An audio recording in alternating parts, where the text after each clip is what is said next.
Assalamualaikum warahmatullahi wabarakatuh. Pemirsa TVmu, apa kabarnya hari ini? Semoga selalu dalam lindungan Allah Subhanahu wa taala. Senang sekali saya Reni Risti kembali hadir menemani Anda dalam program podcast TV Show TV Muhammadiyah. Ngobrol sering tanpa boring, cuma di sini tempatnya. Seperti biasa, setiap harinya kalau kita sudah berada di program podcast TV Show, kita bakalan ngobrolin sekiranya sesuatu yang penting, yang menarik, yang viral. Berbagai tips dan trik juga ada di sini, dan tentunya obrolannya nggak mungkin sendiri.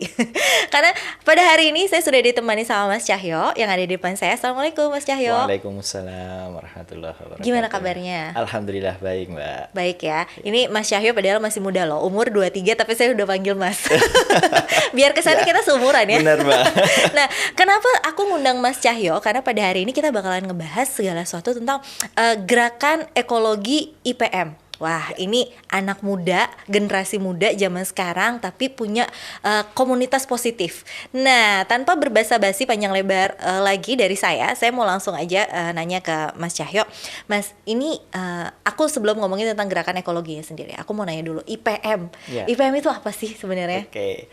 IPM adalah Ikatan Pelajar Muhammadiyah, Mbak. Oke. Ini adalah salah satu organisasi otonom di bawah Muhammadiyah yang memiliki basis massa besar Oke. di tingkat nasional, yaitu pelajar dengan basis massanya, seperti itu.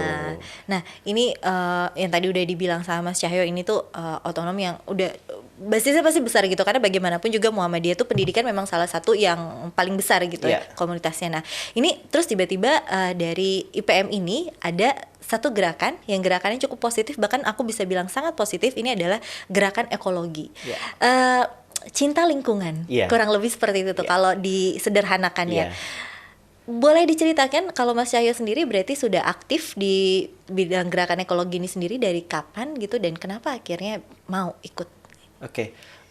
Ikatan Pelajar Muhammadiyah kan memang dari awal basisnya adalah teman-teman pelajar kayak gitu. Jadi fokusnya memang pada pengilmuan, pencerdasan di kalangan pelajar. Nah, semakin hari seperti itu kita melihat fakta bahwa realitasnya di dunia ini lingkungan semakin memburuk seperti itu ya. Nah, sedih ya kalau sehingga pelajar semakin lama membuka matanya bahwa perlu ini pencerdasan, pengilmuan di bagian lingkungan hidup seperti itu, sehingga teman-teman pelajar mulailah di situ untuk melakukan kampanye, melakukan edukasi, dan akhirnya saat ini di Ikatan Pelajar Muhammadiyah berkembang komunitas-komunitas ekologi yang tersebar di seluruh Indonesia. Nah, sedangkan saya sendiri sebenarnya belum lama berkecimpung karena lebih dulu muncul komunitas-komunitas terlebih dahulu, sehingga saya yang saat ini di pimpinan pusat IPM di bagian atau bidang yang mengurusi tentang lingkungan hidup mulai mengakomodasi, kemudian mulai berkoordinasi dengan teman-teman yang sudah ada di bawah terlebih dahulu, yaitu teman-teman komunitas. Seperti itu. Nah, ini sebenarnya tadi kita udah ngobrol sebelumnya gitu, kalau misalnya dari komunitas ekologinya sendiri udah ada dari tahun 2000. Mulai bermunculan 2012 2013. 2012 2013 itu kurang lebih 8-7 tahun yang lalu gitu. Tapi yang benar-benar semakin aktifnya itu dari mulai aktif benar-benar banyak bermunculan mulai tahun 2015. Dari tahun 2015. Kurang lebih 5 tahunan. Ini tadi Mas Cahyo udah bilang banyak kampanye dan banyak edukasi yang sudah dilakukan ke para pelajar, gimana caranya untuk lebih mencintai lingkungan. Bentuk kampanye yang dilakukan itu apa aja sih? Oke, mungkin saya bisa mengambil salah satu komunitas boleh. Ada di Jawa Timur namanya Komunitas Pelajar Mengajar. Kemudian di Kalimantan Selatan juga ada yang mirip, komunitasnya namanya komunitas Trip and Teach, kayak gitu. Nah, itu sama-sama mereka mengedukasi kepada masyarakat bahwa pentingnya menjaga lingkungan melalui komunitas bermain bersama. Kemudian mereka melakukan edukasi dengan kampanye-kampanye melalui slogan-slogan mereka. Seperti itu mereka bisa mengajak teman-teman yang lain seperti itu, sehingga komunitasnya semakin membesar kayak gitu. Jadi edukasinya edukasi yang sangat kultural, tidak sepaneng, tidak serius seperti itu, sehingga mampu mengajak banyak orang lebih cinta kepada lingkungan seperti itu. Ngobrolnya santai gitu kayak program kita sekarang. Tapi tujuannya masuk gitu ya. Tujuannya benar-benar, karena kadang-kadang gitu kalau misalnya kita terlalu kaku gitu terhadap misalnya kita mau masuk ke satu lingkungan untuk mengajak dalam kebaikan, tapi kalau kita sendiri kaku, orang akan langsung defense duluan gitu, ini apa sih gitu. Tapi kalau misalnya kita bisa membaur dengan mereka gitu ya. Oke. Ada lagi kayak misalkan di Jogja ada sekolah yang menerapkan free plastik. Seperti itu. Jadi gerakannya di ranting IPM yang berbasis sekolah itu sebenarnya simple-simple, tetapi sebenarnya itu mampu membawa perubahan besar nantinya seperti free plastik. Kemudian di IPM sejak Muktamar dan Tanwir sebelum ini itu kami tidak menyediakan botol plastik ketika makan dan minum di acara IPM. Wah. Jadi menggunakan tumbler, kita menyediakan gelas yang tidak sekali pakai. Nah itu kan sebenarnya hal-hal kecil. Kita betul. bisa mulai dari diri kita sendiri, kemudian teman-teman yang lainnya bisa mencontoh seperti Aduh, itu keren banget. Iya. Emang harus gitu, harus dimulai dari anak muda Iya. gitu. Berarti IPM udah bener nih jalannya.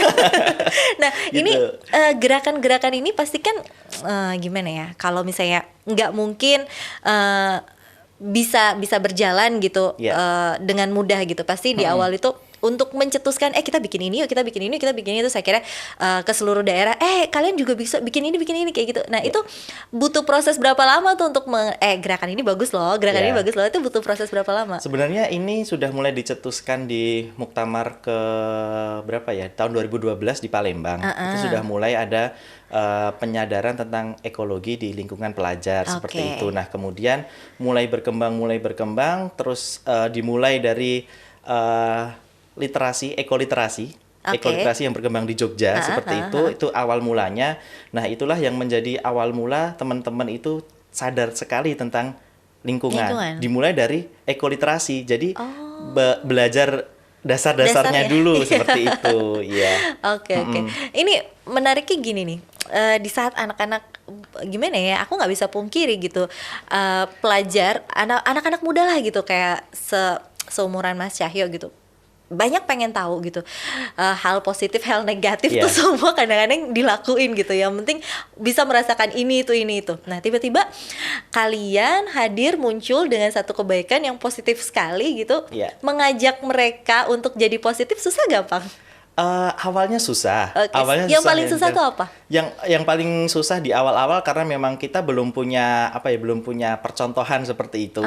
Belum punya percontohan, kemudian kita susah bagaimana cara mengajak teman-teman karena kan IPM adalah organisasi struktural sebenarnya, bukan kultural. Sehingga kalau biasanya kami memiliki program kerja, memiliki kegiatan-kegiatan yang serius seperti itu, susah kita membiasakan diri ke arah yang kultural, yang seperti komunitas tadi. Jadi membentuk komunitas itu tidak mudah bagi IPM di awal-awal kayak gitu, karena sudah terbiasa dari awal sejak IPM berdiri itu kayak organisasinya itu struktural banget kayak gitu loh. Nah, kemudian di komunitas kita harus mengajak teman-teman supaya tidak bosen. Itu susahnya di situ awal-awalnya.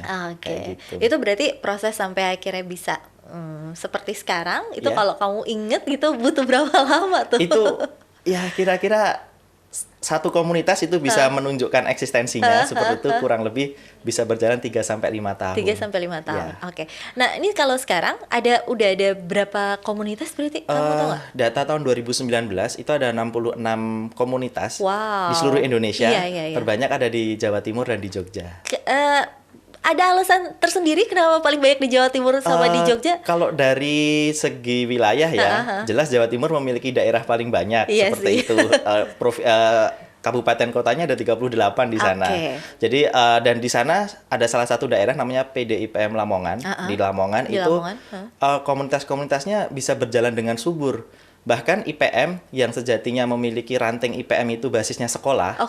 Itu mereka memiliki ranting basisnya desa.